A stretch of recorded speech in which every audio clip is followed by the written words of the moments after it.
And here we go.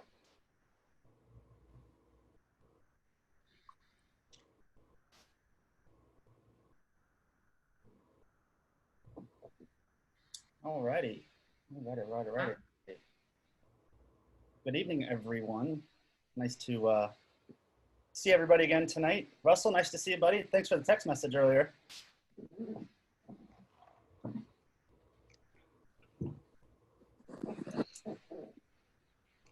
As always, we're going to give ourselves a few minutes here to kind of get settled in, get live on Facebook. As everyone does join, if you're new, you'll enter on a mute status. And in order to talk, just go ahead and unmute yourself. But encourage everybody to kind of have some catch up here until we're probably going to kick it off around 10 after. Laura has agreed to that. So nice jacket, mister. When am I going to get one of those? One of these? Yeah, one of those for being just the pretty face on this whole website here. It's on its way. It's on its way. I won't hold my breath, Gabe. Yeah. Lynch, what's up, bud? Not a whole lot. How you doing? Good, man. Good. Nice to see you.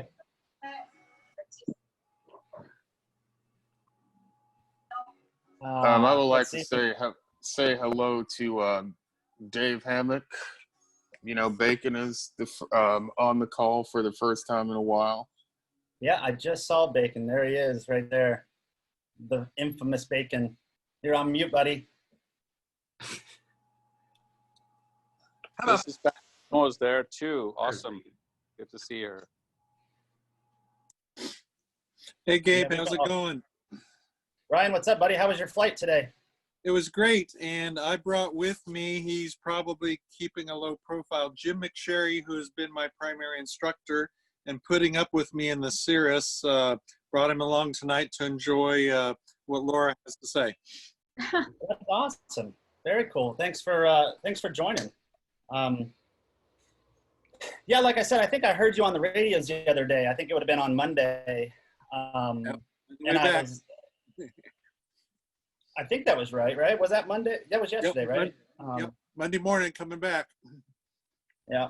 So that was a nice day to fly. Hi, Dave. What's up, buddy? I was told that tonight's meeting was about how we could get jump seat privileges on airliners. You got to marry me first. Oh. Say that like it's a bad thing. Well, my wife would probably object. You could always get a job on the dark side. Oh, actually fly the planes? Man. No. Just sit and watch. Oh, that. Yeah. Oh, that. Right, Laura? Yeah. You've never had anybody bad in the jump seat, have you? Not from the dark side. I have a couple examiners that I wish weren't there. It's sort of like, surprise, here we are. Show me your license. But no bad experiences. I love how Mike Schwartz just comes out of nowhere. I mean, he's not even on screen, and he's just, you know. Oh boy. You don't want me on screen. Uh-huh. Hey, John Green, how was your flight the other day? You left out of what did you leave out of, Manassas? Is that where you? Yep. I got to hit the mute button. It was good. I flew the Cherokee 6 just because, well, I didn't want Aviation Adventures to expire me out of their system for lack of flying, even though I've been flying other places. But I forget, I fly the Cessna so much. I forget how much I like the Cherokee and how it flies. It feels like a real airplane. And I'm not saying the Cessna doesn't, but they're definitely different. I threw that thing into a steep turn and it just like nailed it. It was awesome. I didn't go anywhere in particular. I was like doing lazy eights over the top of the Warrenton airport. So, because there was nobody there. Oh, really? Yeah, there was nobody there. And then did an emergency, practice emergency descent, pulled the power from 4,000 feet. That plane does not glide. It was like, nope. Circle around, and it was like, oh, I'm going to land right now.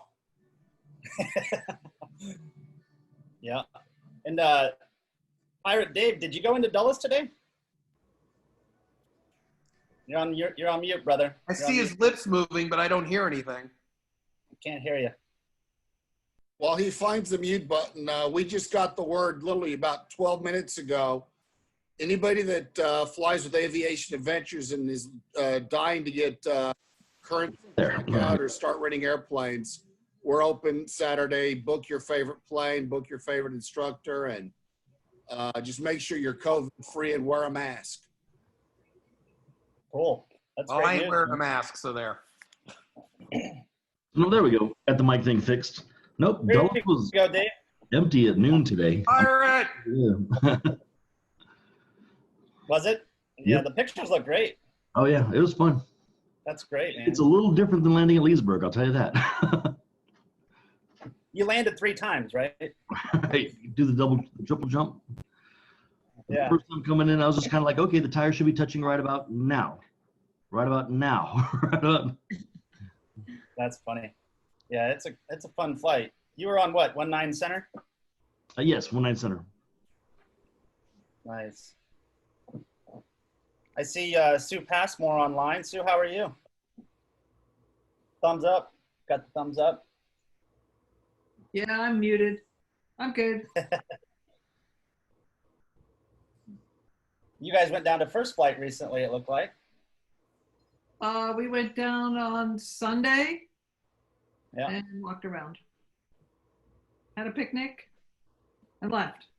And we flew IFR and it was way more direct. There was like nobody. That we almost went right over Dulles. Well, with the disc that goes all the way to the ground, we were like wing touching that. Over top of Manassas, over top of Norfolk, straight, direct, pretty much. Yeah. Wow. That's awesome. You didn't happen to see 937 whiskey down there, did you? What did I see? 9397 whiskey, Cherokee 235. I don't know, but the parking lot was full. There was a Twin Star down there. Looked like he was parked like for overnight. And that was so full that all these other airplanes were parking on the grass. Oh, wow. So how long does it take you in your little beast that you have? An hour and 12 minutes. Oh, God. It's like me taking off in Culpeper. That's great. That's awesome. Yeah, it was nice kind of following everybody where they were going this weekend, and it was great weather on Sunday. Saturday was a little hazy, but Chris Jackson, nice to see you, buddy. How are you? Oh, man. How's it going? Going good. Living the dream. Living the dream. Cool. Well, it's about 9:10 after here. Probably go ahead and get us kicked off if you're okay with that, Laura. And it's nice to see everybody. Nice to see almost all familiar faces. Nice to see some new faces as well online. Thanks for joining, as always, on these 7 o'clock sessions. I did have someone bring it to my attention. That's sometimes a little tough because it's dinner time, but I don't really know what other time to do it because I think it'd be a little too early, maybe a little too late. So if you can't tune in immediately, obviously it's always on Facebook. So I got to tell you, I'm really excited to have a fellow member of Smokehouse, Laura Savino, approach us. And really over the past few weeks, Christian and I have been having conversations with Laura around sharing her story, which is just unbelievable. And I'm thrilled that, Laura, that you would take the time to share your story with us. So thank you so much for doing that. I will tell you that leading up to this, I had a few text messages and a few emails that quite eager to hear you to speak tonight. So thank you again for spending the time with us. For those that don't know, Laura is a captain with United and has flown, I'm not going to take your thunder, but just about everything all across the world. So with that said, what we're going to do is we're going to go about 45 minutes or so, and I'm going to share some pictures along the way during Laura's presentation, and maybe field a few questions here and there around the particular topic, and then we'll end it up with Q&A as always. So Laura, how does that sound to you? Sounds great. All right, well, all yours, and thank you again for joining us tonight. Thank you, Gabe. Thank you, everybody, for coming tonight. I have to say, I'm feeling very humbled that I would be asked to speak to all of you. I know we've got pilots here from every background, and just thank you, Gabe, for inviting me. So I thought about this. So what am I going to say to all of you? And I was trying to think in my mind what I could talk about tonight that that someone else couldn't talk about, because I think each one of you has your flying stories and all different backgrounds. So I thought about this, and I realized that the one thing I get asked the most whenever someone finds out I'm a pilot, invariably the first question is, how did you become a pilot? And I decided, you know what, that's what I'll talk about, because that's what I can uniquely tell you. So I'm going to actually start off with a short little anecdote, just to kind of put things in perspective. When I, slide number 1, when I was a younger mother, my son, back when he was in preschool, one day I was in the classroom, and there I am with my son. I was a classroom volunteer, and one day the teacher sat all the children around on the circle time rug in a circle, and she went around and she asked each child the exact same question. And what she asked them was, what do you want to be when you grow up? And I remember one little boy said, oh, I'm going to be a puppy. And one little girl I remember said, I'm going to be the tooth fairy. But when she got to my son, he wouldn't answer the question. And my son's kind of shy, kind of quiet. He does not like speaking out loud, drawing any attention to himself. As you can see, the apple can fall very far from the tree. And trying to help him out, she bent down and she said, well, would you like to be a pilot when you grow up? Well, my son, oh my gosh, that lit a fire under his butt. He looked at her with this absolute look of disgust. He said, a pilot? That's a girl's job. So I laughed at that at the time, but then I started thinking, wait a second. So my son thinks he can't do something just because he's a boy. Well, my wheels started turning, and I realized, you know, if someone had asked me that exact same question when I was 4 years old, I would have had just as visceral a response as he had, except I would have said, a pilot? That's a boy's job. So how did I get here? Thinking back to my childhood, I had never met a pilot in my life. I didn't come from a family that was very, very liberal, to understate that. My parents are wonderful. I had a great childhood. I had wonderful parents, but they were very, very traditional in their thinking, very conservative Christian. And to say the least, in my household, men were men and girls were girls. And I was not to do anything unfeminine or anything that would be inappropriate for a girl to do. So I always loved airplanes, but I had to keep that a secret, because it was embarrassing, actually. And you might wonder, you know, so then what changed? You know, because at that point, you know, the nature versus nurture battle, for sure, nurture was winning that battle. So what happened? And I started thinking about that. And you know what? It was one single teenage act of rebellion that actually changed my entire life. What happened was, when I got into high school and I got my driver's license and got a little bit of freedom, I drove to a local airport. I'm not sure how I found it. I can't really remember those details. This is before there was the internet. But I found Morristown Municipal, which is up in northern New Jersey, is in the New York TCA, very close to Teterboro. Drove there, and of all things, I discovered a flight school. Who knew you could take flying lessons? And before I knew it, I was $20 out and up in the air for a $20 discovery flight. It didn't hurt that my instructor was this really young, handsome young guy. That's another story. But in any case, I was up in the air. And wow, that was an unbelievable experience for me. I had never experienced anything like it. It really was just, it was awing. And you would think, you know, that was what triggered my lifelong passion for aviation, but that wasn't it. That wasn't it. So here I was at the airport, and I was determined, I've got to learn how to fly. I've got to take lessons. I didn't have the slightest inkling I could someday become a professional pilot.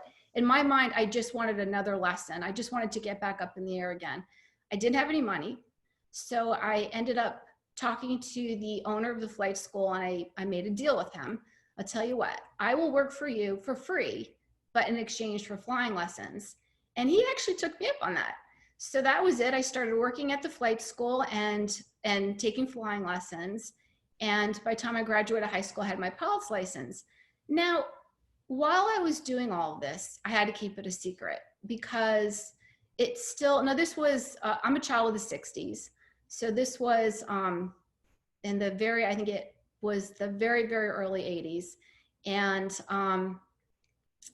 it still was not really acceptable for me to be acting, you know, to like math, to like science, to like airplanes. I was a cheerleader in high school. I didn't want to ruin my reputation, let people know that I was, you know, out there doing these things. So I kept my flying a secret.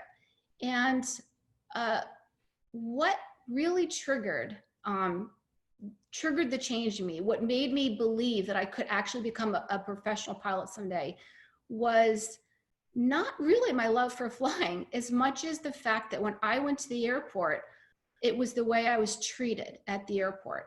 For the first time in my entire life, I was surrounded by people that got me. I was surrounded by people that didn't think I was weird or strange, or that there was something wrong with me, or that I was, you know, overstepping my boundaries by wanting to be a pilot.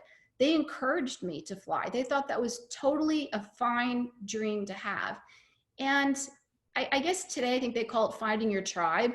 I found my tribe, and that support led me to believe in myself and believe that I really could do anything I wanted in a way that I never felt before. I never had that self-confidence before that.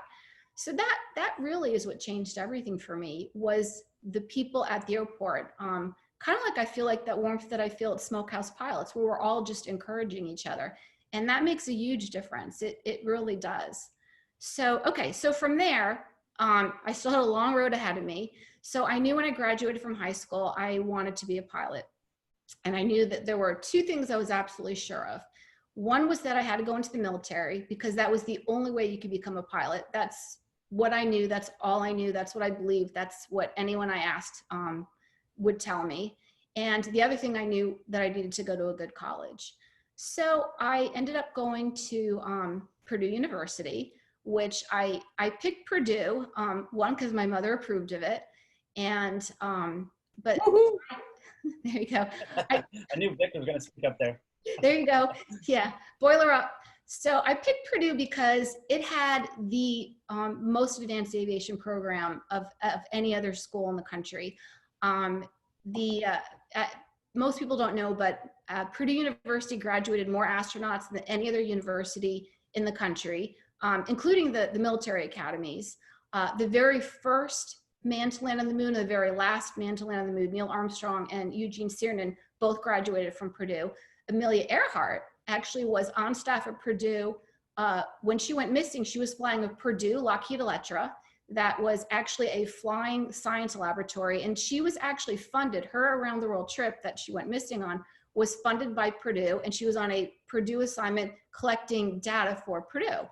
And so I really was pumped up that this was a school I wanted to go to. So I went out to Purdue as a liberal arts major, because I couldn't tell anybody that my secret plan was to get my foot in the door, and then I was going to switch majors over to aviation. Sounds great, right? So it was a big risk. It was a big gamble to go out there in a completely different major in a different school. So I got out to Purdue, and the very first thing I did was I sought out the military recruiters, because I was certain, since I already had my pilot's license, I could get into ROTC, or I could at least get some sort of a flight slot after I graduated. So of course I went to the Air Force recruiter first, and you know, every college campus has recruiters walking distance. Went to the Air Force recruiter first, and the conversation went something like this. I'm a pilot. I really want to fly in the military. I want to be a fighter pilot. And the recruiter looked at me, yeah, you're a girl? I know. Yeah, no, sorry. Girls aren't allowed to fly in the military. And they weren't back then. So there were actually laws that blocked me from becoming a fighter pilot. So I believe actually, now this was 1983, the very first actual female fighter pilot who actually could serve as a fighter pilot, active duty in combat, was Martha McSally, who's a senator from Arizona. That wasn't until 1994. So I was 11 years too early before I would be allowed to do that. So after the Air Force recruiter, it's not like I just gave up. I then went to the Marine recruiter, and then the Army recruiter, and then the Navy recruiter, you know, wash, rinse, repeat. And every single one told me the exact same thing. You cannot fly in the military. Sorry. So here I was, the one path that I was absolutely certain was my only ticket to become a professional pilot, hopefully an airline pilot. It was gone. Just like that, the rug pulled out from under me. I came all the way out here to Purdue, and my big plan was just dissolved, just like that. So from there, I decided I needed to change my focus. I had to get into the Purdue flight program. I wasn't sure how I was going to get my hours after I graduated from Purdue, but I knew that if I graduated from the flight program, I would be on my way, and I'd figure it out somehow. So I worked 3 jobs through college to work my way through this, and I walked to the airport, and this was all like in the first week of school. I walked to the airport, knocked on a lot of doors. It's a big airport, the Purdue airport, to try to figure out where the classrooms were, where the offices were for the students. And I finally struck gold on Hangar 6, and that was where the students had classes and where the Purdue airplanes were. So I went in there, talked to some people, was pointed to Professor Gross's office, who's a lovely gentleman, and he was in charge of admissions. So I went and explained to him, you know, I got my pilot's license, I want to transfer into the aviation program. And he was very kind, and he explained to me just systematically, this is what you do. You have to put in transfer papers, you have to put in a CODO. And he did explain to me that you have to have your pilot's license to transfer in second semester, but then I'd be caught up with my class. The catch was that somebody would have to either drop out or fail out of the program for me to be able to even have a slot. So that's okay. So I went and did everything he asked me to do, and I worked to make sure I got good grades. And I decided I better keep walking back and forth to the airport to make sure that when he got my transfer papers, he had a face to those papers. Well, after several months of me walking back and forth, one day Professor Gross sat me down in his office, and he said, you know, Laura, and he was sort of like the Eeyore to my Tigger. He said, Laura, we need to discuss this a little bit. So he sat me down, and he bent over, and I remember he slid open this long filing cabinet, and this filing cabinet was stacked with manila folders from front to back. And he said, do you see all these folders? And I was like, yes. He said, these are all the transfer papers that I've gotten. Each one of those is a student who has their pilot's license, who has the qualifications. These are all the people that are trying to transfer into this program. And a lot of these students have been flying, you know, they come from aviation families, and they've been flying since they were in diapers. They have a lot of hours, a lot of experience. In other words, there were a lot more qualified people vying for an opening. And then he reminded me, somebody will still have to drop out of the program or fail out for there to even be an opening. So I left his office that day feeling, oh, man, I was really shot down. So what was I gonna do? Well, there was only one thing I could do. I needed to start stalking Professor Gross. I had to make sure that somehow I was the one that came to his mind if and when somebody dropped out of that program. And I did. And I really upped my game. After that, not only did I keep walking to visit him in his office, but I visited the other professors. I got to know students. I mean, I became a fixture in the flight department, even though I didn't belong there. I had no right to be there. And sure enough, somebody did drop out of the program after the first semester. He ended up going to agriculture. I don't know, flying wasn't for him. And there was an opening, and you know what? I got picked. I got that slot. And I can tell you right now, I was not the most qualified for that. I was qualified. I did work hard. I did have all the requirements met, but there were definitely other people that had more hours, more experience. I'm sure there were other people that had higher test scores than me, better grades than me. I was picked not because of the qualifications. I was picked because I had exceeded Professor Gross's expectations for what somebody needs to do to get into this program. And that has really taken me a long way in life. Whenever there's a task that needs to be done, you have to work hard. You know, there's no shortcuts, there's no getting around that. But I found that if you exceed the expectations, that always comes back, you know, in your favor. So I was in the Purdue flight program. Yay, that was great. Now I can go on about how hard it was and how hard I worked, but anyone who's gone through flight training or anyone who's gone to a university knows it's hard work.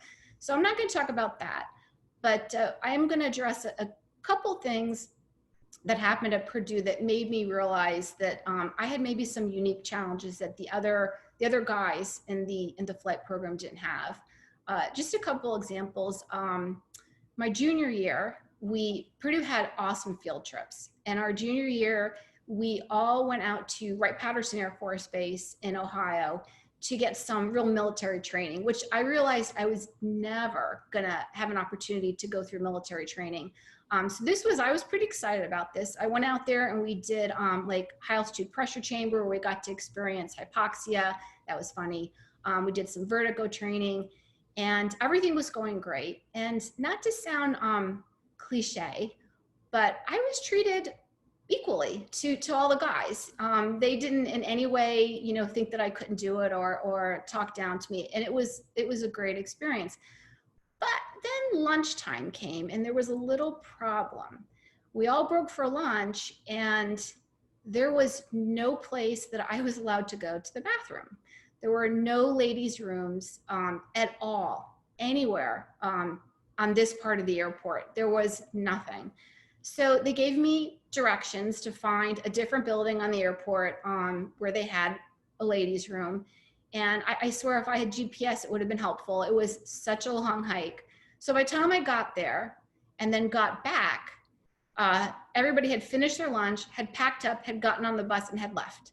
So I got left behind, all because I was in search for a ladies' room. So that was kind of an eye-opening experience for me, in that I realized it wasn't like there was like a plot against me, and it wasn't like it was like a plot against women. It's just that when the buildings were built, nobody ever thought a woman would be there. Like, you know, they just weren't designed with the concept that ever they would need a ladies' room. So that was probably like my first like real eye-opening experience. And then one other one, so Purdue had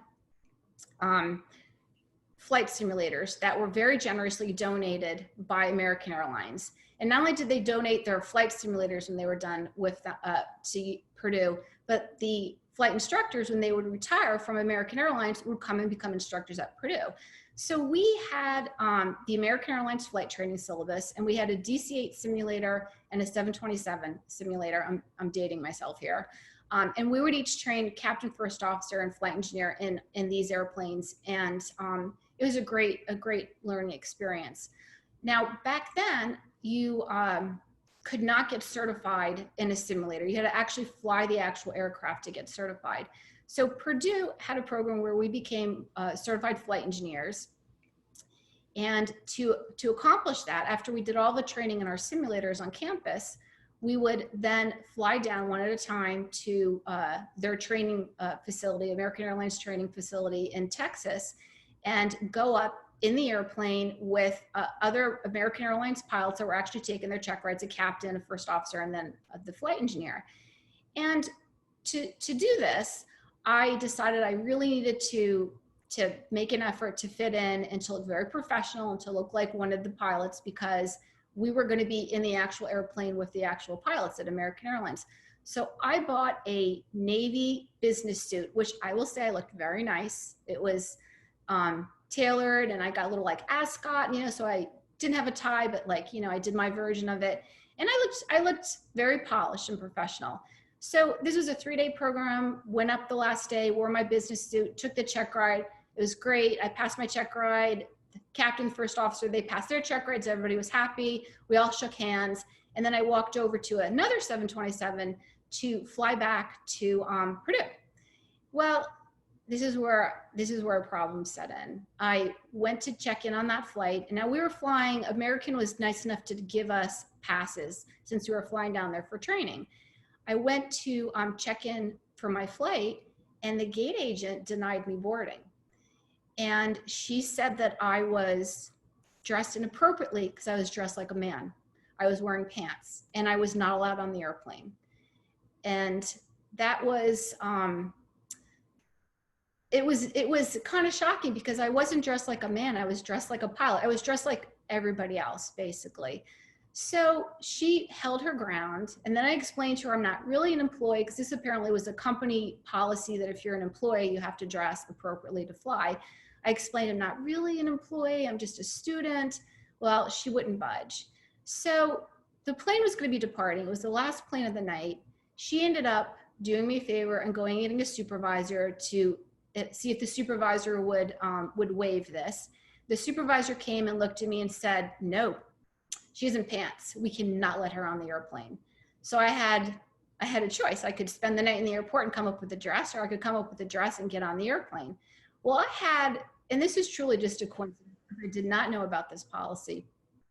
I had flown down 3 days earlier in a dress. I wore just a simple cotton dress, and the first day that I got there, I just took it off and threw it on the floor in the bathroom and left it there. And it got wet, and it was pretty gross. And in the end, I ended up just taking this dress, rolling up in a ball, and stuffing it in the bottom of my suitcase. Well, that was the only dress that I had.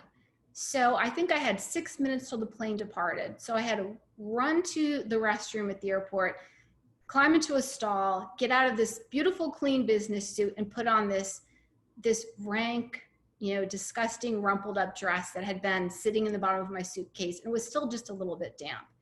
When I put it on, I realized it had grown mildew. So there was a stank to it. I looked like I had been sleeping under a bridge for 3 days in this dress, but I came back out to the podium and she was happy. I was in a dress and I was on the airplane. It was very eye-opening in the respect that they only cared that I was wearing a dress, and it didn't make any sense to me. And at the time, of course, I had no idea that things would change, but I just accepted, you know, okay, I'm going to be treated differently just because I'm a girl. So after I graduated from Purdue, I'm going to skip ahead to United, but I did go through a whole bunch of jobs. Now, back then, you needed thousands of hours to even apply to a major airline. It was a very long road.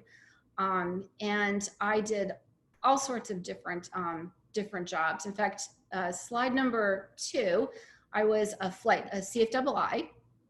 I think one of my students just took this picture of me and gave it to me.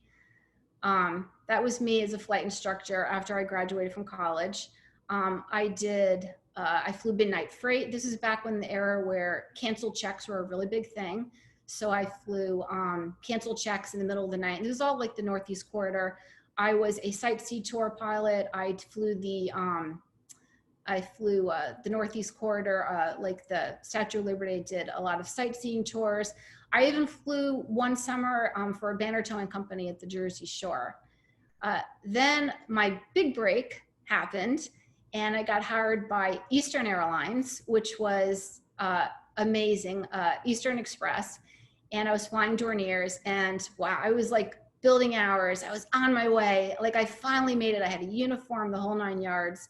And then, of course, Eastern, Frank Lorenzo came in, and that was it. We went on strike. I lost my job. And along the way, I kept losing friends to aviation accidents, especially when I was flying freight. And it was just, gosh, I mean, it was just really hard. Then I finally got hired by Pan Am, slide number 3. I got hired by Pan Am, actually Pan Am World Airways, but they put us starting off in the ATR. There I am in the ATR. And we had a flow through, so from the ATR, I would go to the 727. And so I was set. I was at Pan Am. And of course, Pan Am then went into a downward spiral and went into bankruptcy. So all of these years that I was flying and trying to build flight hours, I struggled emotionally with this inner doubt that I was just spinning my wheels here. Every time I'd have a triumph or some sort of victory, eventually I would crash. You know, a friend of mine would die, or the company would go bankrupt. Somehow I would lose my job. And I have to say that I, more than I probably care to admit, lamented, you know, if I could have just gone into the military, I'd have a set path. I would have a direction. I would have a goal. I would know like what my what my future entailed. And everything was just so up in the air. I spent years where I was just broke and truly didn't know if all of this was ever going to pay off. So eventually I did get hired by United Airlines, and last uniform in my closet, but you know, you never know. I got hired by United, and actually I'll say United, the hiring process for United was very, very long process. I think it took about 6 months of going back and forth before your final phase and the final interview, and you're hired. And I do remember the very last day of that entire process, which was my victory day, was September 11th, 1989, which was a day that I had celebrated for many, many years as the most incredible, joyful day in history for aviation for me. Obviously that changed, but so I was hired. My last day was September 11th, 1989, where I had finally completed all the interviews, started flying for United. And when I started flying for United, I was put on the 747 as a flight engineer in New York, which was an extraordinarily senior position. And actually slide number 4. So here I am. This is my first year at United on the flight engineer panel of the 47. So when I first started flying for United, very, very shortly after I started there, the Persian Gulf War broke out. And immediately the military came to the airlines. They after all those years of feeling rejected by the military, I guess you could say they came to me. They needed pilots to transport their troops and to transport their equipment overseas to war. The military doesn't have the means to transport their own troops and equipment the way that the airlines obviously does. So these were craft flights, Civil Reserve Air Fleet, and it was volunteer only. I volunteered to do it. And so I started doing these craft flights. And it was an extremely unique experience. For one thing, we flew nothing but troops, and there were essentially no rules. Now, these flights were considered, really they were considered like charter, like private charter flights. So the passengers, which were just the military troops, could do anything they wanted on the airplane. We left the cockpit door open. So throughout the flight, the troops could just come up the staircase. We had a spiral staircase and come into the cockpit and talk to the pilots. And it was really cool. And I noticed right away that there was a feeling in the air among all of these soldiers that was really, really very touching. They were very close. They had a bond. They had a feeling of family, of love for each other that I found really admirable and touching. And it was just really obvious that they all loved each other and depended on each other. But at the same time, there was a heaviness in the air because they were going off to war. And I remember talking to this one young soldier, and we were chatting for a little while, and he just suddenly told me, he said, he said, my dad is really sick. My dad's really sick. I think these are going to be his last months. He said, and he started to cry. He said, I'm going to be away. He goes, I want to spend these days with my father. He said, and I'm going to be gone. He goes, he's going to die while I'm gone. He goes, I'm going to miss his last days in this earth. I'm going to miss his death. And he broke down. And then I broke down because I really realized what was happening here. And then I remember another soldier was up there and the captain was chatting with him and just making small talk. The captain had said to him, so he goes, so you excited to finally put your training to use? And this officer, he also broke down, and he looked at the captain and me and the other pilot, and he said, you know what? He said, my wife is 9 months pregnant. He goes, and they're sending me overseas. He goes, I am going to miss the birth of my first child. He goes, and my wife is going to be all alone. He goes, I'm going to miss the first year of my child's life. He goes, I don't even know if I'm even going to meet my child. And he started to cry. And sorry, see, now I'm going to cry. It was so, he was heartbroken. He was absolutely heartbroken. And I realized, well, for one thing, I realized, wow, the sacrifices that our military make, I don't think I really could have possibly understood it without this experience. But I also realized that, boy, I spent a lot of time spinning my wheels and lamenting that I didn't get to go into the military. And you know what? It ends up the path that I took was the easier path. And I was very blessed. And I realized that, every triumph and every challenge that you have is uniquely yours. And whatever your journey is, even if you don't realize it at the time, it's your journey. And although I certainly had my doubts along the way, I really realized that I was where I was supposed to be. Every step of the way, that journey was my journey. And it was where I was supposed to be. So from there, I went on and let's see here. From there, I went on and upgraded to first officer. And actually, I think I've got a slide when I moved to the right seat. And I will say that when I was at United, it was an era where there was less than 1% of the pilots were female. And there were certainly a lot of pilots that were from a bygone era at the time. This was a long time ago. There were certainly a number of pilots that did not want female pilots. I would say that when I was in the 47 as a flight engineer and I was in New York, that these pilots that I flew with had never in their lives flown with a woman. They'd never flown with any minority at all. And I think that a lot of them believed they were going to retire and never have to fly with any minority. And some of them were just outwardly mean to me. Some of them wanted me fired. Some of them were not, professional about it in any respect. But that was the exception. And I think that, it's not even worth going there because that was just a different time. And I will say that the majority of pilots, were actually very welcoming and were happy for the change.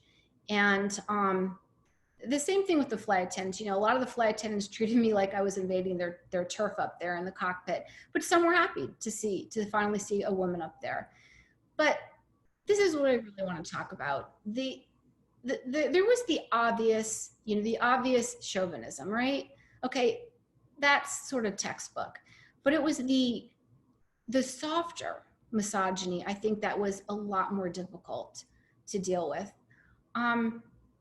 There were I could never escape being a female pilot.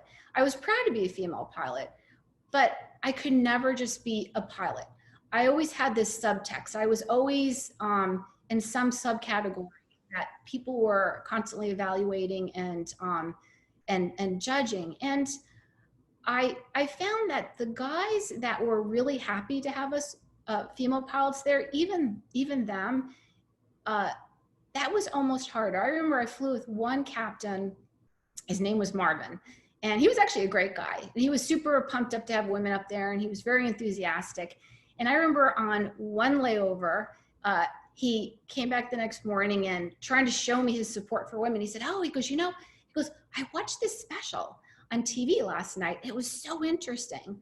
I'm like, "Yeah?" He said, "Yeah." He goes, "It was all about like the male and the female brain." He said, and so the special, it explained how a man's brain just naturally understands logic and mechanical things, and they have very linear thinking and problem solving skills. Now a woman's brain, it's completely different. It's just biologically different. Women can't separate their emotions from their logical thinking. So a woman, her brain goes in all different directions, and she just can't problem solve or understand mechanical concepts like a man naturally does. So he went on to say, "Don't worry, I've got you. I know this is really hard for you gals that are trying, but I'm on your side. I'm going to work with you." And it was just the most condescending thing he could possibly of conversation you could have had, but he was trying to show his support for me. And I remember he kind of tied it up by saying to me, "All right, here, let me give you an example, Laura." He said, "So like, take a thermostat." He goes, "I could explain to my wife how a thermostat works all day." He goes, "And no matter how much I explain it to her, she'll never understand it because, see, she's not capable of understanding a mechanical thing like a thermostat." He said, it's just biology." And I said, "Well, Marvin, I actually do understand how a thermostat works." He just looked at me very condescending. He said, "Well, okay." He goes, "Well, my wife doesn't." All right. So it was hard because I couldn't get past that. I couldn't get past the assumptions that I somehow was, somehow I was breaking some natural rule by being there. And I remember on another flight, and this crossed, wasn't just my colleagues. I remember in another flight, the flight attendant came up because there was a mother in the back who had a young daughter, and she wanted to know if she could show her daughter the cockpit. And this is when I was a captain, so this wasn't that long ago. So I was like, "Yeah, great, absolutely, bring her up." So just FYI, if anybody's wondering, pilots love it if you want to come look at the cockpit. I mean, let a pilot show off his cockpit to anybody. They'll never say no, unless there's something really pressing. They really do like that. So this young mother comes up with her daughter, and my first officer was out doing the walk around at the time. So the first officer seat was empty.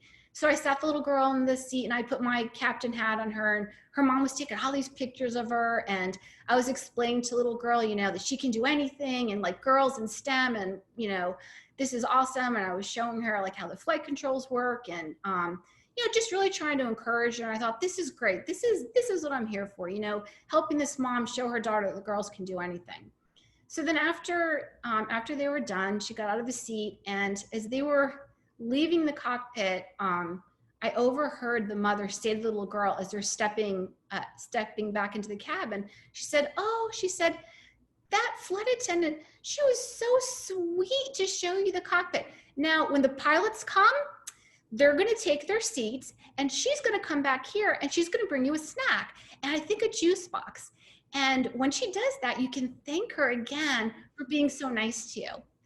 So this whole time, this mom thought that I was a flight attendant sitting in the captain's seat with a headset on, with 4 bars on my shoulders and a pilot uniform, but I was a flight attendant. It didn't even make any sense. But I realized that, you know, there's a lot of obstacles that I'm not going to be able to resolve. You know, I'm not going to be able to break down every barrier. So, and then of course there were those passengers that would poke their head in the cockpit, see me up there, and not mistake me for being a flight attendant, and would walk off the airplane as if it was like a trick or something. Oh, they've got a quota up there and she can't really fly the airplane. I can't tell you how many passengers over the years literally saw I was their captain and walked off the airplane. Okay, you know, that's your choice. But this is the thing. It was honestly the hardest part of this, I guess you could call it misogyny, really wasn't the guys that were jerks, because when someone's a jerk, they're a jerk, right? You know, it's not my problem. It's the people that just look at you and literally are afraid. They're afraid to trust their lives to you. And that's the definition of being a pilot, is people, you know, that are complete strangers are literally trusting you with their lives and trusting their loved ones, you know, with, you know, their lives or their loved ones, and putting them in your hands. And that there were people that didn't know me that were afraid when they saw me. That's really hard. That's really hard to get past. You know, that was probably the most hurtful of anything. So I'm going to tie this up here. I will say that with all that behind us, today United Airlines does have nursing stations at the pilot training facilities. So we went from not even having a bathroom to having nursing stations. So in one generation, in my generation, we've come a really long way. We just still have a long way to go. So just to kind of tie this up, in life, everybody has their challenges. You know, for me, it was hard in that I had no mentors. I had nobody ahead of me. You know, I thought about this. I had never flown with a female captain until I was a female captain. I never had a female flight instructor. I never had a female ground instructor. I never had a female boss of any kind ever in my life. I had never had anybody who was female ahead of me.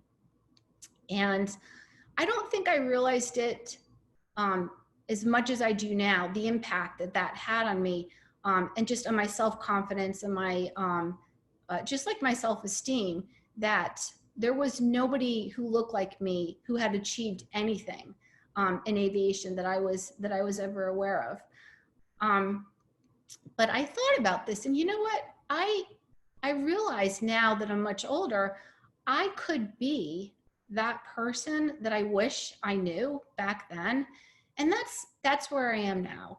I'm actually grounded, medically grounded, because I hurt my neck. That's a long story, but I have time now. And I'm thinking, wow, you know, I can really do something else with my life, that I was very fortunate, and that I was able to achieve my dream. And if you think about it, how many people really get to achieve their dream? And I did.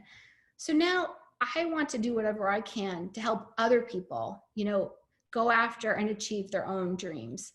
And I realized that, you know, that a lot of people start off in the right direction, thinking, you know, I'm going to achieve this or I'm going to do that.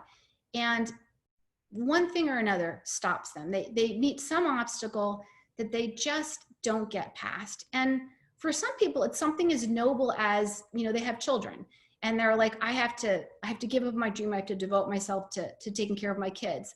You know, other people, I don't know, maybe you get a mortgage and you're like, I can't keep spinning my wheels. I have to get a job that pays money. But so many people start off with great ambitions, and one reason or another, they don't ever quite get there. And I just want everyone to really understand that your dreams are important, are still important at any age, no matter where you are in life. And every single person needs to know that they can still take risks, even as they get older, even as other things happen. Keep taking risks. Don't settle. Everyone deserves to live their best life. And that's it. Thank you, Gabe. That was amazing, Laura. And just so that we don't lose sight of this, we didn't finish off with your last slide, but I want to share this slide. Oh, yeah. And perhaps you can give us a little color of when this was taken and that's just like a company picture from a few years back, and that's it. That's just me in my pilot uniform as a captain at United. You know, nothing really exciting about it, but I think I have my 15-year Alpha pin on there. So yeah. Nice hair. That's right. Yeah, thank you very much. It was yeah. The hat, yeah, I will say that's the hat. The hat gives me the Bozo the Clown look, where you put the hat on, your hair goes out like that. It can't be helped. It happens to all of us now after Corona. Yeah. Right. There you go. Laura, thank you so much. This was you did a fantastic job. This is such an inspiring story. I actually wrote something down that you said. There's so many different things that if Chris was on the line, he'd been taking all the notes for everybody, but you said every triumph or challenge you have is uniquely yours. And I thought that was very insightful. And the way in which you handle that is just awesome. So thank you so much for sharing your story with us. You just gave us the tip of the iceberg as far as everything, but I thank you so much. It was fantastic. Well, thanks for inviting me. Would you be open to having a few questions or? Okay. Let's see, I'm looking at some questions here. So I've got one from Susan Passmore in the chat. Did your parents ever come around? I'm sorry, say that again? Did your parents ever come around, I suppose, to the idea of flying? You know, I mean, yes and no. You know, I mean, my parents have never flown with me. They've never taken the step of actually like coming on an airplane with me. I don't think they really understand exactly what it is that I did. I mean, yes, they're supportive and they're good parents, you know, and I love them. But I wouldn't say that they've ever, I think they supported me in the best way that they could for them. So I don't really want to, you know. Absolutely. It looks like we have a hand raised from John Green. We'll start there. We have some other hands raised as well. So John, I raised the hand. First, I think I've flown with you before because I notice it when there's female captains on 777s. So I think I have. So thank you for taking me safely wherever I was going. I have a family member, extended family, who is probably one of these people who would walk off a plane if he saw a female captain. And he's asked me about it because as a pilot, I'm like the resident expert on all things aviation. And I pointed out to him that I said, you know, when you see a female captain, you're probably safer than you otherwise would be because they've had to go through so many challenges and overcome so many things. Those are probably the best of the best that are out there. And so I would seek that out as opposed to getting off the plane. And he kind of stopped and thought about that and said, oh, you know, maybe that's right. So helpful perspective to give to him. Oh yeah, thank you. That's great. Yeah, I wonder how many of us have actually been on your flights. Probably a few. Yeah, I don't know. Yeah, maybe. That's great. You know, maybe we don't get to come out of the cockpit. Like after 911, a lot of things changed as far as like, you know, walking around and meeting passengers. So I'm gonna jump down into the chat and then we'll come back up to some hands raised as well. This is from Amelia Anderson, who is online on video at the moment. What advice would you give to a young female pilot like myself? Oh, who asked that? This Someone? is, looks like Amelia Anderson. She's online. So go ahead and, yeah, there you go. Mia, hi Mia. What advice would I give? Oh gosh, Mia, you have everything going for you because you have an amazing father. And you have that, you do. Hey Brent, and you've got the support, so, okay, rub it in. You've got the support and you have a family that understands what the struggles are. You know, my advice for you would be, of course, there's all the cliches, you know, don't ever give up and stick to it. But you know what, honestly, I think for you, what I would say is, I think everybody needs their support system. And you are very fortunate that you've got your dad, that if you have a problem, if you have something you don't understand, or if you have someone that's like not treating you right, go to your dad, because I think that he will be there for you 100% and will probably give you really sound advice.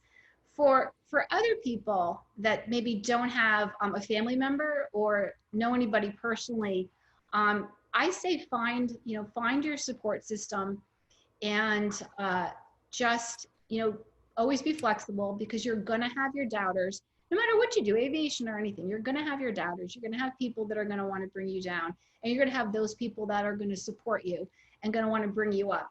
And you need to just really seek out those people and, find the people that are on your side, and just always believe in yourself. And again, that's another cliche, but the truth is nobody knows you like you know you.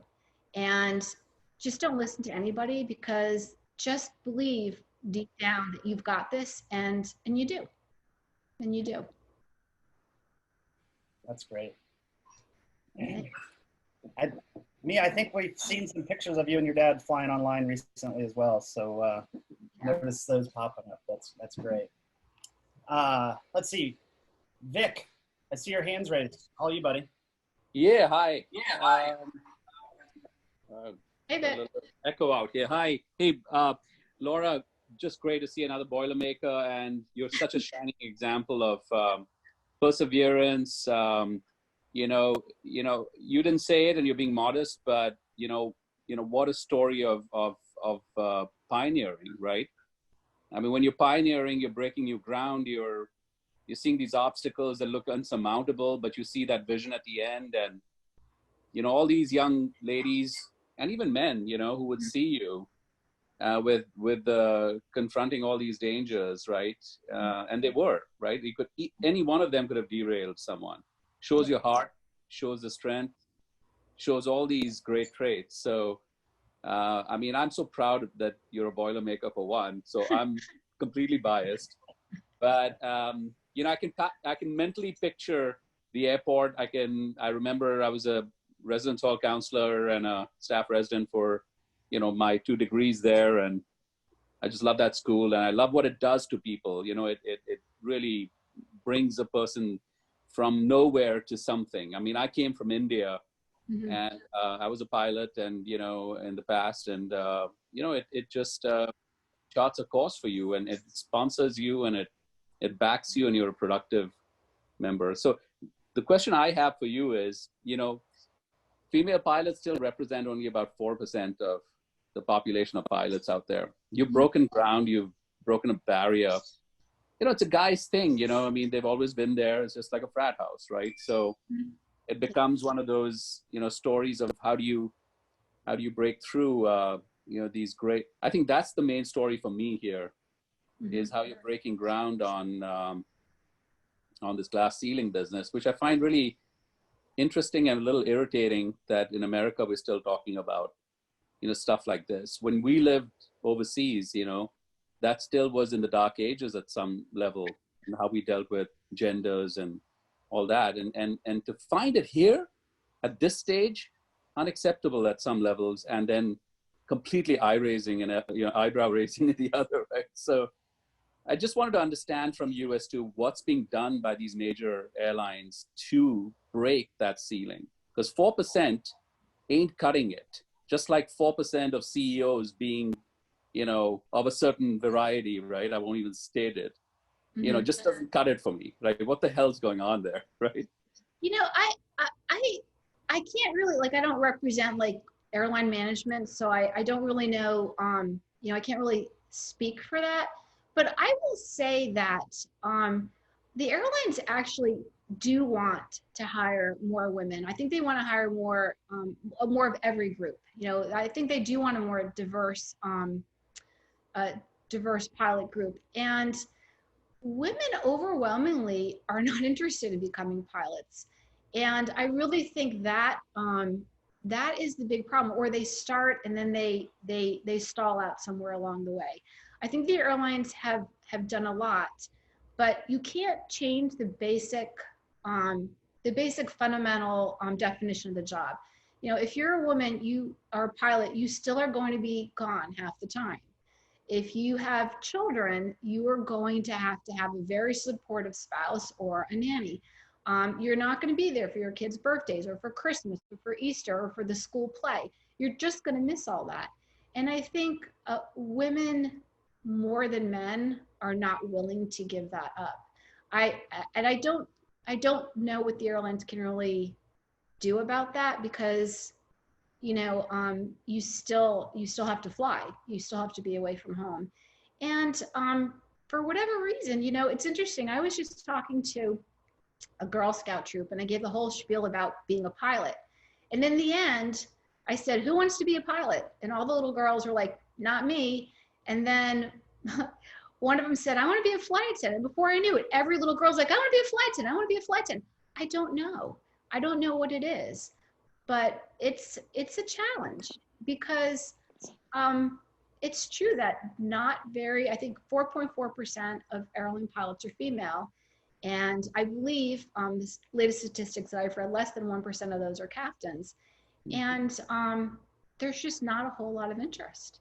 And the interesting statistic is that in the Second World War, there were as many female pilots doing internal ferry flights as they were fighting out there. They actually, the one step before that was they actually made the planes first. Right. So, it's kind of funny how, we claim it, right, as a male thing. But behind the scenes, it's all about, every plane has a female name on it, right? Yeah, because they're named by pilots. But being a pilot it's not just the flying, it's not just the job, because flying an airplane is amazing. It's also a lifestyle. It's a very unique lifestyle, and you have to be on board with that. But women do not have different brains. Let me make that clear. That women are absolutely 100% capable of understanding mechanical concepts and math and science and flying airplanes. That's never been an issue in flight training. It's not like women have to work harder than men for any reason, because they don't. It's just something that I don't know. I wish I had the answer to that, because if I had the answer, I would be out there helping women to get into aviation. I'm not sure. I'm not sure why that is, but I think the military has a lot to do with it as well. Had they proffered up programs in high school to women for the ROTC and all that, that would have resulted in a whole lot more interest. When you're always told that you're not going to be good at this, it's very hard to pluck up the courage and be, because you can see Amelia Earhart and then you can see Laura, 60 years later, still saying the same things. I'm just like Amelia Earhart, yeah. Well, I'm just saying, she had the same, issues, right? Yeah, so. She did, yeah, a little different, but she did. I don't know. I wish I had the magic answer for it, but I'm gonna make it my mission to get out there to the high schools and to different organizations and make sure that girls know that this is a great occupation. It's an amazing thing, and I agree that exposure is definitely a big part of it. Thank you. Thank you. It's great to talk to two Boilermakers. Even though I didn't go there, I grew up about 30 miles north of Purdue. So left there about 2002. Yeah. So honorary. we also have a hand raised by Sukumar. So Sukumar, all you, bud.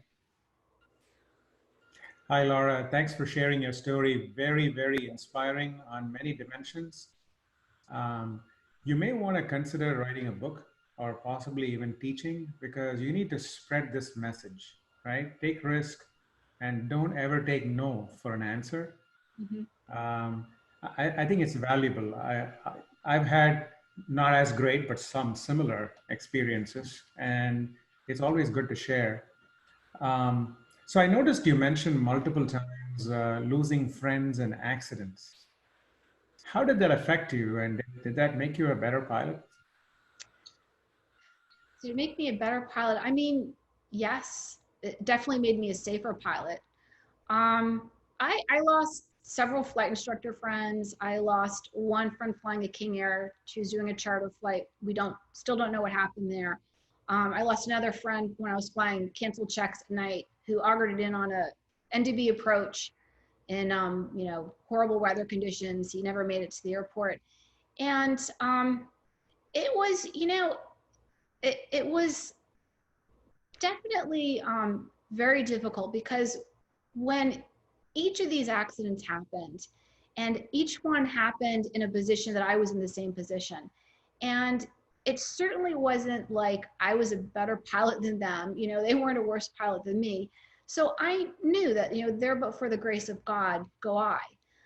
And so it was very, it was an awakening, you know, each time. Obviously it was very hard losing a friend, because these are people that like I loved, you know, it's an aviation family. But there were many times where I, you know, thought about giving up. You know, I thought, is this worth it? Am I going to die too? And I actually had one circumstance where I was flying freight, and the right nacelle was duct taped together.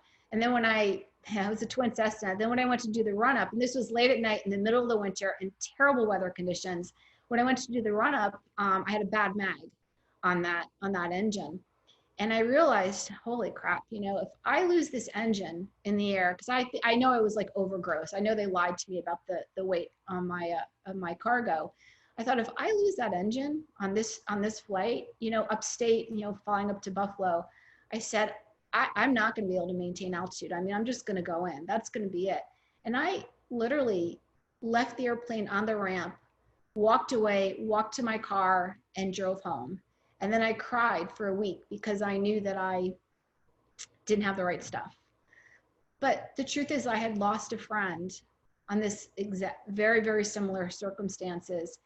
And I kind of always secretly thanked him, because he gave me the scare that I needed to realize that I was in over my head and that this wasn't worth my life. And in any case, I did eventually, you know, pull myself together and got another job. But yeah, you know, anytime something significant happens like that, it hits you right in the heart, and it is an awakening. And it definitely made me much less cavalier about the dangers of flying.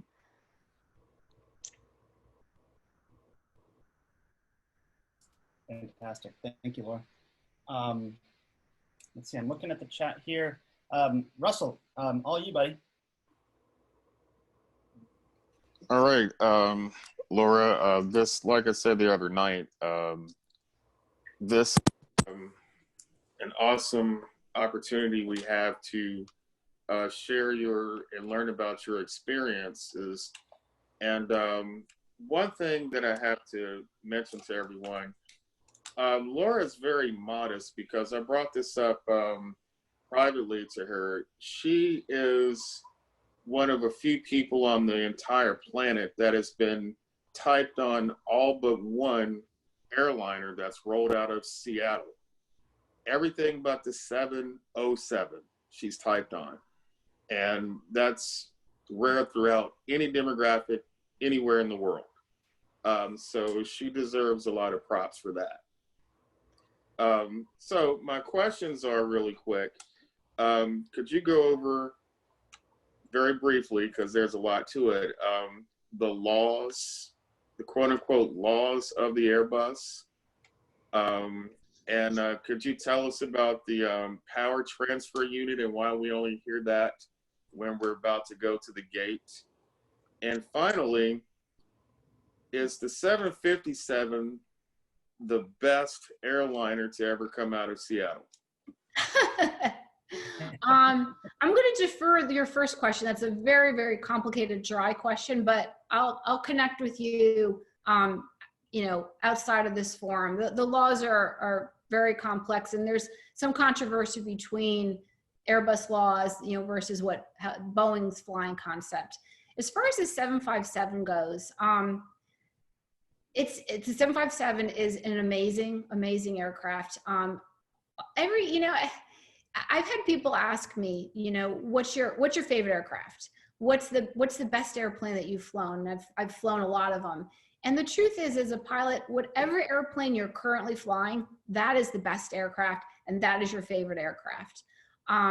The 757, I really did enjoy. Of course, there's a dual type rating with the 767, and when you're flying the 757, you're equally flying the 767, and you go back and forth between the two. And the cockpits are almost identical, but they have different flying characteristics. And the 67 is a wide body, and it just kind of loggers in. The 57 is much cleaner, it's much sleeker, and it's has much quicker, smoother flying characteristics. So I will give props to the 57 definitely as being one of the best out there. So that's it. And I'll get back to you on your first question. Oh, also the power transfer unit. Yeah, the PTU. I don't really know like what you want to talk about the PTU, but I mean the technical stuff like that. I'll just let me just defer that to like you and I, and we'll chat about that, because that's I don't know. I'd have to like go into my training manuals and really think about you know. We'll set up a Zoom call for PTUs. Yeah. Yeah. No. All right. Well, that's all I have. Thanks a lot. Thank you. Thank you. Russell always has great questions. Cammie, I saw that in the chat you had asked a question. I'd love for you to just go off mute and ask directly if you're okay with it. And I have some other chat. Sure. Hi, Laura. I want to go back a little bit and ask about, you were saying that you kept it a secret at the beginning when you started flying. Mm-hmm. How, from everybody or just your parents, and when was the time you actually told them? Because I did the same thing with my parents. I didn't tell them that I'm flying till actually the day I soloed, and I wanted to tell them first before they're gonna see it on social media. I said, I need to tell them. First of all, because I was afraid they're not gonna be supportive. Being from Romania, never exposed to aviation. As soon as you hear plane, you think danger. So I was like, oh, I don't need nobody to discourage me right now. So I didn't tell them. So I was wondering, when did you tell them? So my parents, okay, so I was only a teenager. So my parent, like I was like a really good teenager. Like I never lied to my parents or anything. So they knew that I had a job at the airport. I think they kind of sort of knew that I was flying. They didn't really ask a lot of questions about it. I really, really hid it from everybody outside of my family. I didn't tell any of my friends. I mean, I truly graduated from high school and nobody knew that I had my pilot's license. I would, run back and forth. Like after school, I would, get changed, and I would run to the airport, and I would work after school. On weekends, I, would like cheer at the football games, run to the airport in my cheerleading uniform and get changed in the ladies' room and go to work. So I didn't tell anybody, any of my peers. I did not tell my teachers. I had a guidance counselor. I remember I went and talked to her because I wanted to find an aviation school, and she told me that there was no such thing. I could go into the military. That was it. There was no such thing as a college you could go to learn how to fly. So I kept the whole thing hidden from anybody who didn't have to know. And I think, in large part it was because it was something in my life that I loved so much. And this was back when like bullying was still cool. And I knew that kids would make fun of me and they'd call me a weirdo and they'd say, oh, you're never gonna fly airplanes. And, you know, it just, no good could come from telling, you know, telling kids my age or teachers or anybody like that. So although my parents, I think, were aware of where I was going, there was kind of like a no questions asked policy in my house.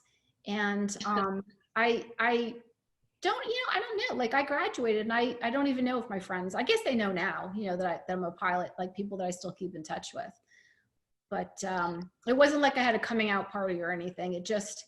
I just went on with my life. I grew up and, you know, went the direction that I went. Okay. Okay, thank you. That's it. Yeah, I was wondering maybe when the day you soloed or something, they reacted. No, I didn't have any big, I just moved on with my life. And, you know, at some point, I guess it wasn't a secret anymore. Gotcha. So slowly everybody started finding out, yeah.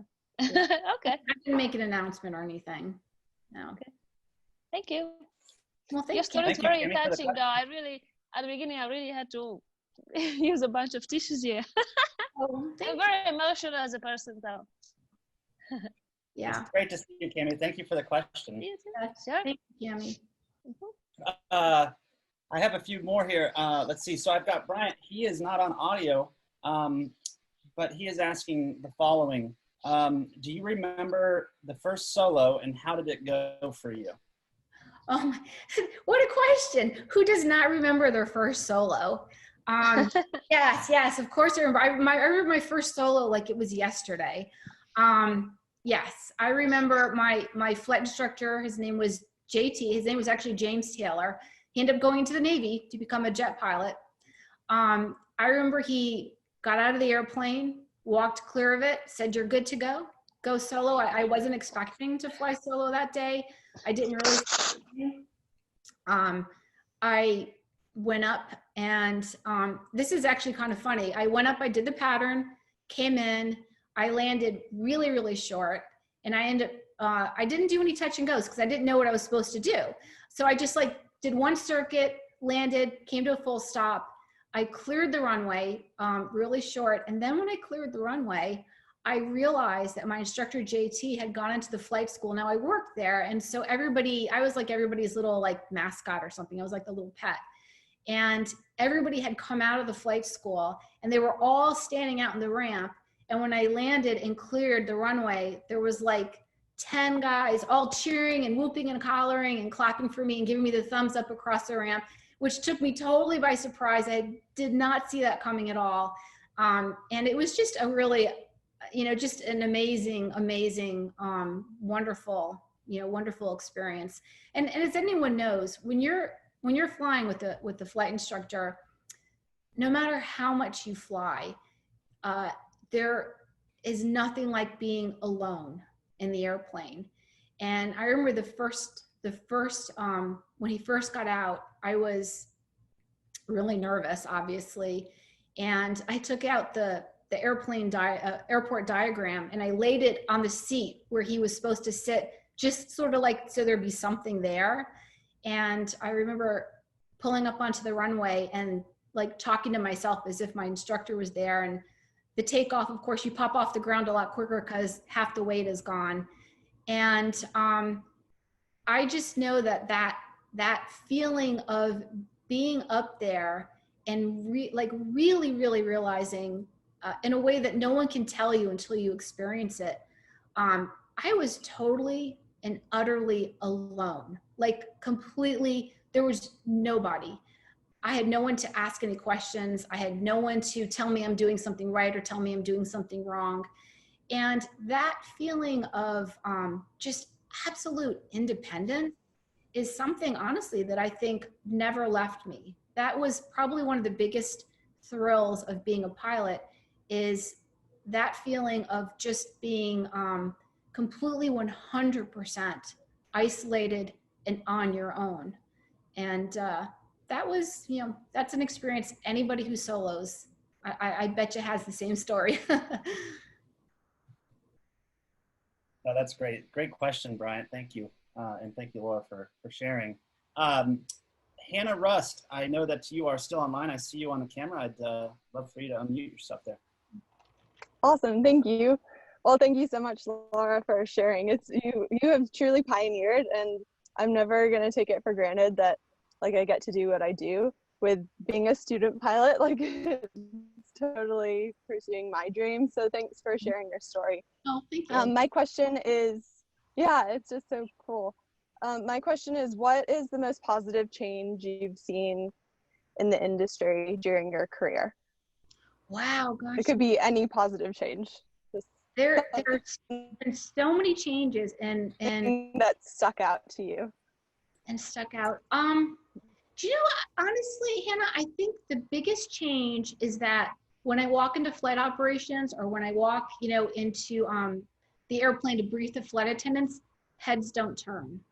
When I first started flying, I would walk into like operations, or I'd walk into to brief the flight attendants or whatever it was, and I swear every head would be like, oh, there's that female pilot. Like I felt like all eyes were on me at all times.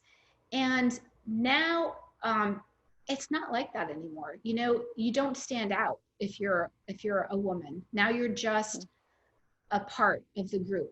And honestly, I think that's the biggest change. It's just the overall normality of being a female pilot.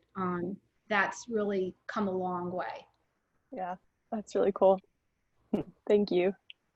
Welcome. That's awesome.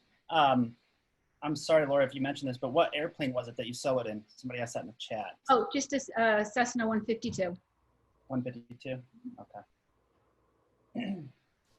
I am monitoring the chat here. I'm not seeing any other questions here. Any other things that anyone would like to ask Laura? I guess my question for you, Laura, is when are we going to fly back to Purdue? Well, as you know, my son now is a student at Purdue. So I'm actually back and forth all the time. I have an excuse to go back there. So, Gabe, you just let me know. Perfect. Give me another excuse to go there. My son will love that, right? Mom's coming to visit me again. Road trip. Where you at, buddy? We're back. There you go. Let's do it. No, that'd be a lot of fun. It's interesting. Like I mentioned, growing up 30 minutes north of there, I had I don't come from an aviation family. I had no sense of aviation at Purdue other than just reading about it, and never experienced it until I went back. I had never been to Purdue University's airport until about a month ago. Ironically enough. That's hard to believe. They have a little museum out there in Earhart Hall, which is a residence hall, and it's devoted entirely to Amelia, and stuff that you've never seen anywhere, you see there, and they named the hall after her, and you literally feel like you're walking into history. Lockheed Electra, she flew into oblivion, was a Purdue Research Foundation aircraft. Yeah, it was a flying laboratory. In fact, my son's dormitory is Earhart Hall. Yeah. Yeah. I know it well. Yeah. Yeah. Very few people realize that history, that Amelia Earhart, Purdue was her foundation for a lot of her flying. Yep. A lot of that Ohio, Indiana connection to aviation. Yep, that's exactly right. Yeah. Yeah, we got Mike Walpole, who's from Ohio and used to go to the museum all the time. You fly back and forth to Ohio, right? Don't you? Yeah, I'll go anytime. Yep, that's true. Next trip is in about just under 2 weeks. Oh. Very cool. Well, we're gonna have to make just like a convoy back there. That'd be great. Yeah. Cammie has another great question for you, Laura. What was the most beautiful flight of your life? Okay, actually, so when I would do the crossings to Europe, and I would say I had this view multiple times. We would fly north, and we would pass just on the southern tip of Greenland, and flying over Greenland, which is a frozen tundra, you could see at altitude, you could see the icebergs on the tip of Greenland breaking off from Greenland and then in patterns floating further and further out to sea. So that was always very, very breathtaking to me. I would look forward to having the high latitude crossings, because that was absolutely stunning with the sun shining on the icebergs and glinting off the white ice and just seeing the drift patterns. It really was just a breathtaking view, of nature, just absolutely breathtaking. Yeah, have you seen the Northern Lights ever from the plane? Yeah, so actually, yes, the Northern Lights, when I would do a lot of like the Asian crossings, we would get very, very high latitude crossings. And at night, we would get unbelievable views of the Northern Lights. I remember, actually, funny you should ask that, the first time I saw the Northern Lights, and it's like a glowing, neon deca art design. And I remember the first time I saw them, I said to the captain, "What is that? Oh my God." He's like, "Those are the Northern Lights. Get used to it, Laura. You're going to see them a lot." And I did. It became a regular sight. But that was also something just unbelievably beautiful. And I felt privileged every single time, every single time they would appear, and I would be like, wow, I'm getting paid to like sit up here and be a part of this. Wow, that's great. Cool. Yeah, I can imagine. Yeah. Yeah, that's super cool. So, Laura, this question I just thought of kind of on the other side of that. Is there an experience or a situation that you can share with us that, being in the airlines, actually flying the airplane, that really humbled you, and or what was it that you really learned that really sticks with you today from like an ADM standpoint, and or just something that you didn't expect that you had to work through? You talked about taking risks and, and flying high, but not taking a risk every day. What was something that happened to you that perhaps you can share with us that you learned along the way? Gosh, that's a good question. I definitely have been humbled, more than once. I will say that when you're flying for the airlines, pilots are not cocky. We don't take risks. Every backup has a backup to the backup. Every plan has a backup plan, and then a backup plan to the backup plan. So, I don't think I ever took off not prepared, but there are certainly things that have happened. I remember very, very early in my captain years, I departed from Denver going down to San Antonio, Texas. And the weather was really, really low in San Antonio, and they had icing conditions. And the weather was so low, we had two alternatives. And I remember calling dispatch and seeing if we could maybe eke the fuel up. I was kind of half joking, not really, to have enough fuel to like just come back to Denver, because I didn't know if the weather was going to hold out by the time we got there at my destination or at the alternates. And of course, couldn't put any more fuel on than we had. So flew down there, and as we got closer and closer, the weather just continued to deteriorate. We were put into a holding pattern when we got there, and we held for a very long time. And I know the passengers are all looking at their watches, and I'm looking at my fuel gauges just tick down and tick down and tick down. And it was, it was a little nerve-wracking. And of course, you're calculating everything out. And I remember thinking, okay, like 7,000 pounds, calculating like how low I would let the gauges go before we would go to our first alternate. Well, the weather at our first alternate went down. So now I had enough fuel to get to our second alternate, which was a little further. And we eventually got pulled out of the holding pattern, came in, and as we came down, we entered severe icing conditions. And when I say severe, I mean, by definition, severe icing conditions. And as I was coming into land, lined up with the runway, when we broke out just below the base, I couldn't see anything. And I realized that my windshield had frozen over, and that the ice was so severe that it was beyond the abilities of our de-icing equipment to resolve. So I had one small little patch that I could see through on my windshield. The first officer's screen was completely iced over. And as we're coming into land, we had a very significant crosswind. It was probably right at minimums. So I'm flying at this angle. I couldn't see the runway because it was off my right wingtip. I could only see the tiniest little, little hole in my windscreen up ahead of me to see out. And as we're coming down and getting closer to the runway, American Airlines, who was directly in front of us, declared an emergency because their windshields had frozen over and they couldn't see the runway and the ice did not melt off.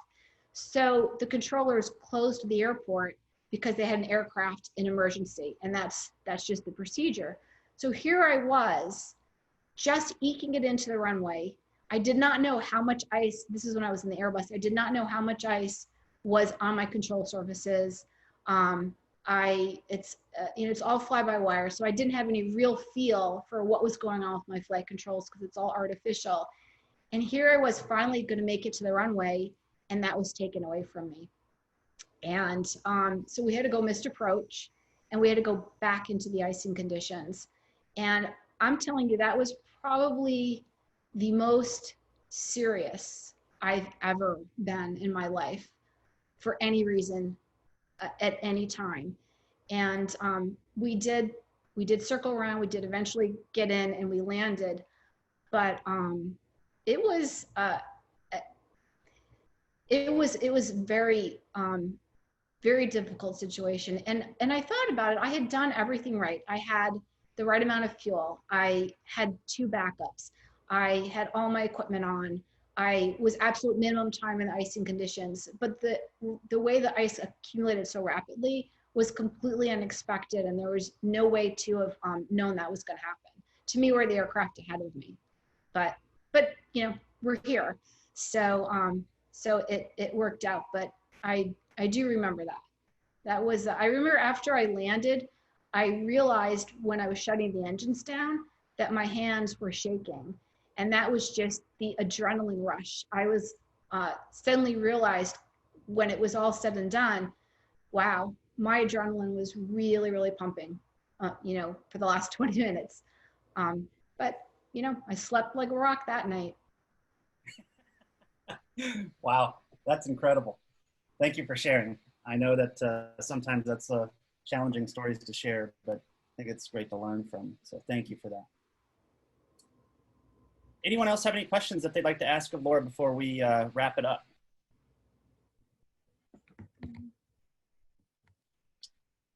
All right, well, go ahead. Oh, sorry, I have a really quick one. Well, depending on how quick your answer is, Laura, but just like, I don't know, I asked it the other night on when we were, hearing from the Kings, and I just think it's really cool to hear from, like with your experience and from your hindsight that you have now, is there anything that you'd say to yourself when you were just starting out? Is there anything that I would say to myself? Yeah, when you were just starting out. Boy, there's so many things I would say to myself. We couldn't have a slot long enough. I think the biggest thing, if I could like go back and talk to the younger me, I think I would tell myself that don't ever feel pressured to take any risks. No job is worth it, and it really isn't. And I think that I did live up to that, but I lacked so much self-confidence when I would feel like a failure. Although I don't think I ever did anything that was really inherently dangerous. I think I would tell myself in advance, that's okay. You're not an imposter. I many times thought, I just don't have the right stuff. If I can't do this, I don't have the right stuff. I think I would have explained to myself that sometimes it takes more intelligence and it's more professional to know when to walk away. I know everyone says don't ever quit and don't ever give up. And honestly, that's not good advice. When it comes to flying, there is a time where you should quit and you should walk away. And that time is when you're still on the ground. Or, if you're in the air, if you have conditions, you know, there are times where you do go around or you go missed approach or you go to your alternate. And I think I would just tell myself, that's okay. That's not a failure. That's not quitting. Always err towards the side of safety and be proud of that. Don't have self-doubt because you had to do that. So good. Thank you. Welcome. That's fantastic. Thanks, Hannah. So we do have a few other questions popping in, and Laura, if you're okay with it, depending on how this goes, we can certainly wrap it up by 9, but we'll give ourselves about 15 minutes or so here. If we end early, that's fine. I have a question from Facebook, which is from Yasser. What was your favorite airport to fly into and why? My favorite airport to fly into? Gosh, I think my very favorite airport to fly into was Milan, because you come in over the Alps and you kind of have to like spiral down, and it's really just it's very tricky, it's kind of complicated, and it's breathtakingly beautiful. So I always enjoyed that. And then also departing, you have to kind of like spiral up out of there. So it's just a really unique airport to fly into. And you've got awesome. The Swiss Alps and the French Alps all surrounding you. It's breathtaking. I mean, I figured you would say Dulles, but that's been everyone else's favorites these days. It's on the list. Yeah. Yeah. Addison, I see you just sent me a message. I'd love for you to pull off mute. I see you on camera. All yours, buddy.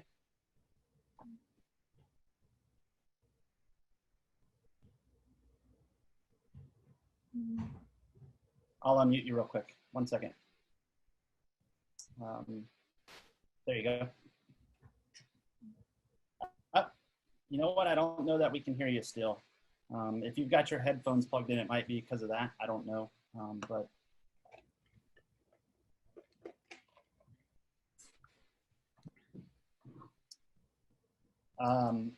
while we're waiting on to get Addison's audio right, Cammie asked if you still fly general aviation. I do a little bit. I anybody wants to go, give me a call. I'll be your wingman. Yeah, I mean, I have friends that fly, so I go up just for fun. Sometimes, yeah. But I would like to fly more. Hint, hint. Anybody? Just saying. All right, I'll keep that in mind. There you go. Girls crew. There you go. Pirate Dave on chat says Honolulu, flying into that airport. I'm sure you've been there. How do you like that? Honolulu is amazing. Depending on the runway, you come in right over Pearl Harbor, and you can see the Arizona, and it's absolutely stunningly beautiful. It's obviously tropical. You're surrounded by ocean, and I can't even say enough. And then you land, and you're in Hawaii. Yep, exactly. No, I had the opportunity of renting a C-172 there in Honolulu, and I took off, and just walking out to the runway, 2 F-22s went vertical right in front of me. I was like, "Oh my god!" And I screamed like a girl, and like a girl. There you go. That must have been awful. Exactly, I know, it was horrible. But then I was surprised how much radio work there was just to fly around the island with the different Air Force bases and the Marine Air Force base, and I'll never forget a lot going on there. Going through the Marine base on the north side, they were like, fly this heading, this altitude, this speed, and then they followed it with do not deviate. We're like, gotcha. Yeah. So when I go in and out of there, we're just obviously with United, you're just on a flight plan, and nobody really tells you what to do. You're just heading for the runway.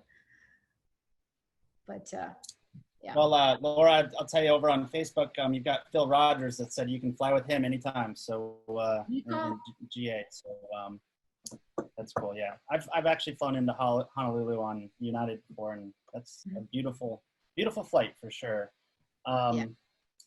Addison, it looks like you were still having some audio issues. Feel free to, if you'd like to type the question in, that's cool too. And we can go from there. Let's see. And while we're waiting on that, again, I'll just ask a question. If anyone else has any other questions for Laura, we can address those. If not, we can start to wrap it up.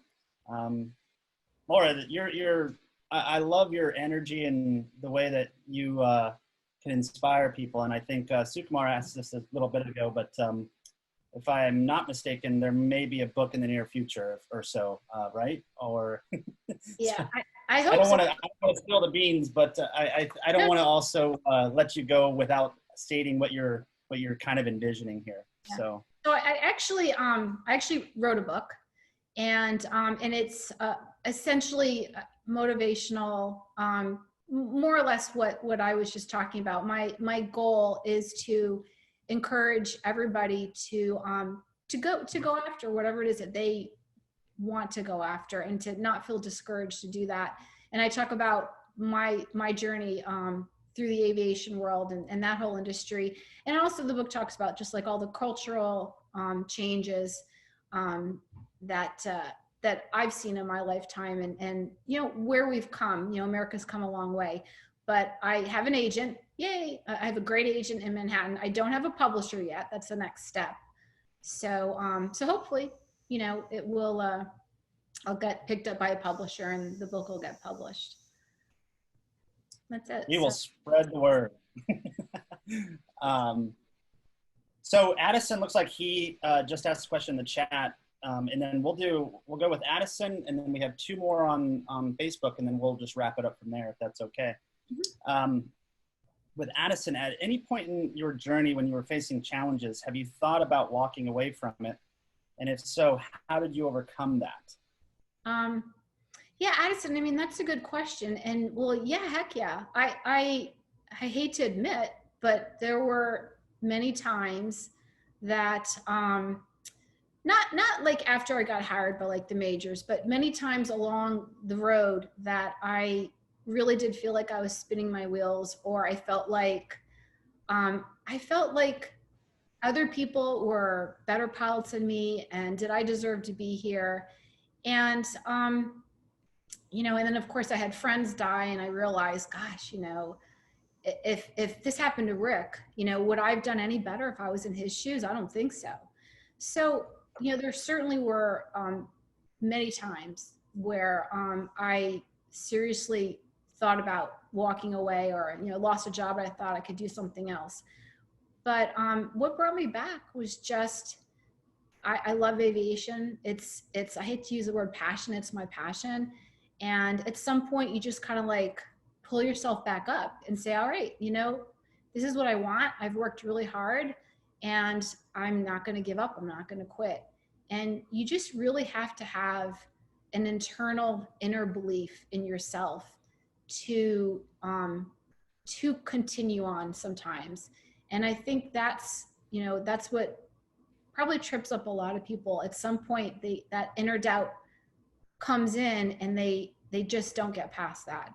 And that's where it comes to just, you know, find your support group, whatever it is, to just, you know, convince yourself that, okay, I can take the next step and get back into this. So that's amazing. You mentioned something about you know, flying is your passion, and you know, I'm sure that we've all said that before. I know I have said that. I'm not in a position though to say that flying is my passion, and oh, by the way, it's my job. Has there ever been a spot in your life where you thought, oh, you know, I'm in this flying gig, if you will, and it's really not my passion anymore? Did you continuously have that passion for flying constantly? You know, that's actually a really good question, Gabe. I will say this, I never lost it. However, once I had children, I will say that the shine did definitely wear off. You know, that magic fairy dust that was just so amazing, just kind of stopped falling on me, because once I had kids, I was truly sacrificing something in exchange for the flying. And that was hard. You know, that's something you have to come to terms with. You have to figure out how to make that work for you. So yeah, you know, I never lost the love for flying. And once I got to work, I was always happy to be there. I mean, God, you know, when you're in a cockpit, you've got, you know, 90,000 pounds of thrust in each hand. I mean, it's just, there's nothing that compares to it. And it's really just an incredible, amazing experience. Every single time I take off, every single time I land, I am loving being there. But you know, it definitely, you know, you do have a heaviness in your heart that you are missing out on other things when you're there. And that, I think that just happens in life, you know, whatever your career is, I think that just happens in life. Right. Absolutely. Thank you for that. So we're going to, 2 other questions here on Facebook, and then we'll close it out. Number 1, did you ever fly into, and excuse me if I'm pronouncing this wrong, but I'm not sure if it's spelled correctly, Kai-Tak Airport, K-A-I-T-A-K, Kai-Tak Airport? I don't think so. What city is that one? What country? I'm not exactly sure. I don't have a lot of context there. I apologize, but and then the last one, it's in Hong Kong. Oh, Hong Kong, yeah. Yep. So no, I can answer. I have not flown. I've trained and flown into Hong Kong in the simulator many times because that's a special qual airport. But I never actually had a trip there. So I haven't flown through. I've flown the approaches. I know what he's talking about. You know, you've got the checkerboard tower, checkerboard wall, and all of that. But I have not flown into there. There's a member of the club right now. His name is Paul Bride. I don't know if you know him or not, but he's been doing a lot of cargo flights over there to Hong Kong. Paul Bride, is that who you're talking about? Yeah, yeah. They got the winery out towards Winchester. Yeah. But they live literally right beside my parents, which is crazy.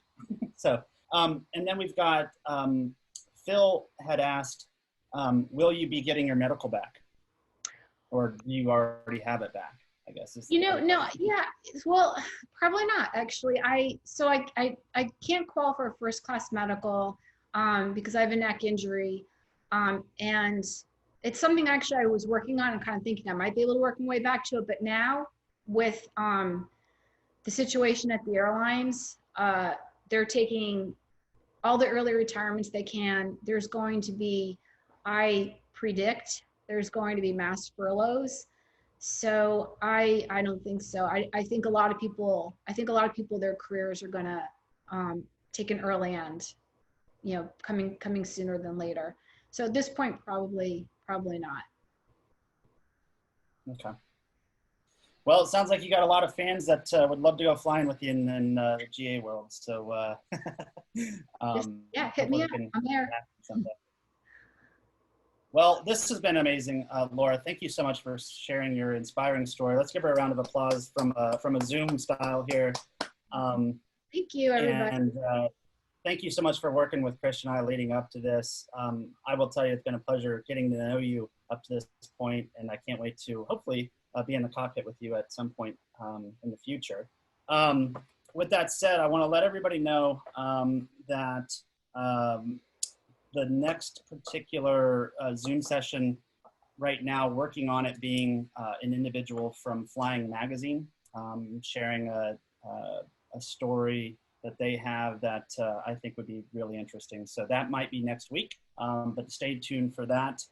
It's nice to see everybody, familiar faces. I think I've said hello to everybody, but Lucy, I didn't say hello to you yet. Nice to see you, and thank you for your email recently. And I'm hoping that the Kings got your note that you sent them the other day. So very cool. But thank you all for joining tonight. And the last thing I will leave you with is that there's been a lot of people asking about flyouts. And as things are starting to get back, quote, to normal, we'll probably work to get another flyout on the books. I don't know where or when, but I just am throwing that out there as something that is certainly on the minds. Let's get back into flying. So great to see everybody. Laura, great job. Thank you so much for all you do for aviation, not just women, but the entire world of aviation. And I look forward to seeing you soon. Thank you, Gabe. Thank you, everybody. All right. Have a good night, everybody. See ya. Night. Bye-bye. Bye, Mia.